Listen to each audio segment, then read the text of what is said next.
Mark மாயாவிஸ் team வந்து இன்னைக்கு டாஸ்க்ல அதிக பாயிண்ட் கிடைச்சி வின் பண்ணியிருந்தாங்க. வணக்கம், நான் உங்க ரவி. எல்லாம் நல்லா இருக்கீங்கன்னு நினைக்கிறேன்.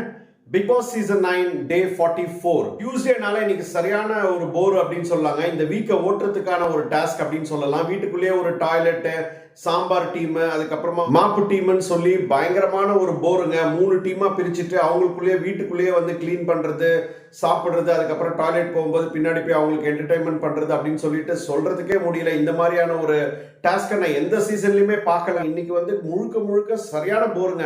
சபரி எப்ப பார்த்தாலும் வேணுன்ட்டே பார்வதியை வந்து டாஸ்க்ல கூட தேவையில்லாம பர்சனலா கலாய்க்கிறாரு. அது வந்து தேவையே இல்லை. ஏற்கனவே பாத்தீங்கன்னா அவர் போன வார குறும்படத்திலே போட்டு காமிச்சாங்க. ஷூ கால்ல வந்து பார்வதி மேல காலை வச்சு அவர் நசுக்குனது வந்து ஏத்துக்கவே முடியாது. அவர் இன்னும் கூட திருந்தல அப்படின்னு நான் நினைக்கிறேன். டாஸ்க் வரும்போது கூட பர்சனலா வந்து அவங்க மேல வெஞ்சலன்ஸ் வச்சுட்டு திட்டிட்டு இருக்காங்க. ஏதாவது ஒரு கமெண்ட் கொடுக்கறது வந்து கண்டிப்பா தவிர்க்கணும்னு நினைக்கிறேன் நானு.